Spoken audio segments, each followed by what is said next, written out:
नमस्कार। हाल ही में हमने जम्मू और कश्मीर के कठुआ जिले में बादल फटने की एक दुखद घटना देखी। इसके बाद जो अचानक बाढ़ और भूस्खलन हुआ उसने फिर से ये सवाल खड़ा कर दिया है कि आखिर ये बादल फटना ये होता क्या है। हम ये शब्द सुनते तो हैं अक्सर। बिल्कुल, और ये जानना जरूरी है, खासकर जो लोग भूगोल या करंट अफेयर्स की तैयारी कर रहे हैं उनके लिए भी। देखिए, ये सिर्फ बहुत तेज बारिश नहीं है।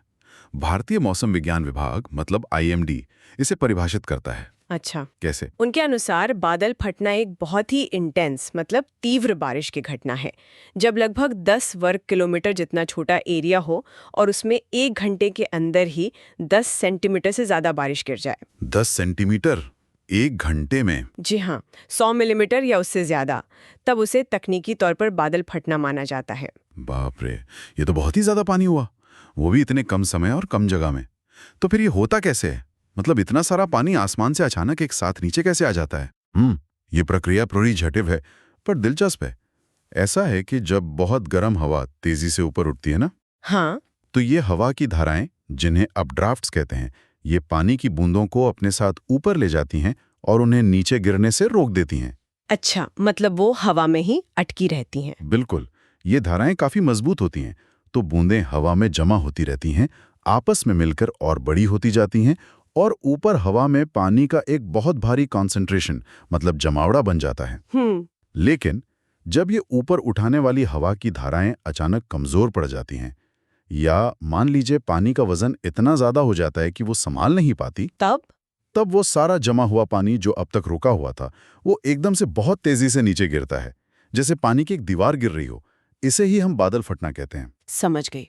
और आपने शुरू में कहा था ये पहाड़ी इलाकों में जैसे हिमालय में ज्यादा होता है, ऐसा क्यों?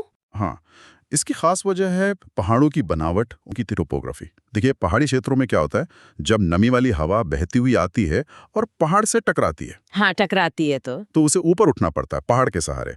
जब ये हवा ऊपर उठती है तो ठंडी होती जाती है। इस प्रक्रिया को ओरोग्राफिक लिफ्टिंग कहते हैं। Orographic lifting, okay. जी, और हिमालय जैसे ऊंचे पहाड़ इस ओरोग्राफिक लिफ्टिंग को बहुत प्रभावी बना देते हैं। नमी वाली हवा बहुत तेजी से ऊपर उठती है, ठंडी होती है और बादल बनते हैं। और कभी-कभी ये परिस्थितियां बादल फटने के लिए बिल्कुल सही हो जाती हैं, खासकर जब मानसून की हवाएं उत्तर की तरफ बढ़कर हिमालय तक पहुंचती हैं। तब तो बारिश की दर कभी-कभी 75 मिलीमीटर प्रति घंटा तक भी पहुंच जाती है। अच्छा, तो ये ओरोग्राफिक लिफ्टिंग एक बहुत ही महत्वपूर्ण फैक्टर है। तो अब अगर इसे सामान्य बारिश से अलग करना हो, बस एक लाइन में, तो क्या कहेंगे? देखिए, सामान्य बारिश अक्सर ज्यादा देर तक चलती है और बड़े इलाके को कवर करती है। बादल फटना बिल्कुल उल्टा है। ये अचानक होता है, बहुत ज्यादा तीव्र होता है, जैसा हमने कहा 10 सेंटीमीटर प्रति घंटा या उससे भी ज्यादा, और बहुत ही छोटे सीमित क्षेत्र में होता है। ये बेहद लोकलाइज्ड होता है। एकदम साफ। तीव्रता और क्षेत्र का फर्क, क्या इसके कुछ हाल के उदाहरण हैं हमारे पास जिनसे इसकी गंभीरता का अंदाजा लगे? हाँ, दुर्भाग्य से कई हैं। आपको याद होगा जुलाई 2021 में उत्तराखंड में चमोली, उत्तरकाशी, पिथौरागढ़, इन जिलों में बादल फटने की कई घटनाएं हुई थीं। हाँ हाँ, बिल्कुल याद है। काफी तबाही हुई थी। बहुत ज्यादा भयानक बाढ़ आई, भूस्खलन हुए और जान माल का भी भारी नुकसान हुआ था।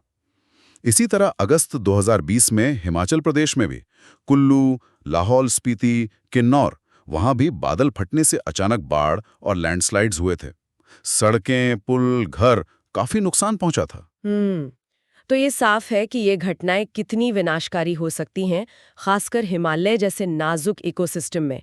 ये सिर्फ तेज बारिश भर नहीं है। बिल्कुल नहीं, ये खास भौगोलिक और वायुमंडलीय परिस्थितियों का एक मिला-जुला नतीजा है। इसकी अचानक होने वाली प्रकृति और जबरदस्त तीव्रता ही इसे इतना खतरनाक बनाती है, ये समझना जरूरी है। और सोचते हुए एक सवाल मन में आता है कि भविष्य में क्या होगा?